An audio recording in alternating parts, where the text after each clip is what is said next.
এই নির্বাচন সরকার বদলের না, এই নির্বাচন ঠিক করবে দেশের মালিককে।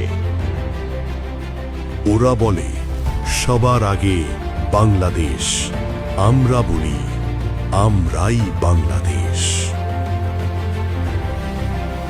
বাংলাদেশ কোনো জমি না, কোনো পতাকা না, বাংলাদেশ হলো আমাদের সম্মিলিত রাজনৈতিক অস্তিত্ব।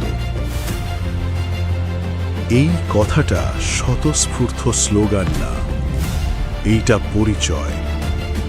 যেদিন আপনি বলেন আমরাই বাংলাদেশ, সেদিন আপনি আর শুধু ভোটার না, আপনি মালিক।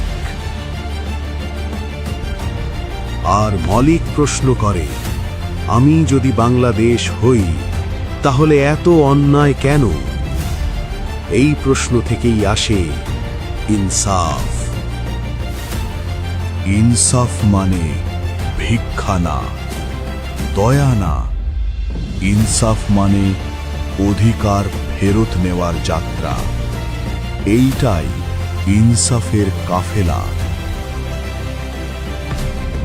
এই নির্বাচন ক্ষমতার খেলা না, এই নির্বাচন আজাদির দরজায় পৌঁছানোর পথ। ওরা বলে সবার আগে বাংলাদেশ, আমরা বলি আমরাই বাংলাদেশ। কারণ মালিক ভোট দেয় না ভয় থেকে, মালিক ভোট দেয় অবস্থান থেকে। 12ই ফেব্রুয়ারিতে আজাদির লক্ষ্যে ইনসাফের পক্ষে ভোট দিন।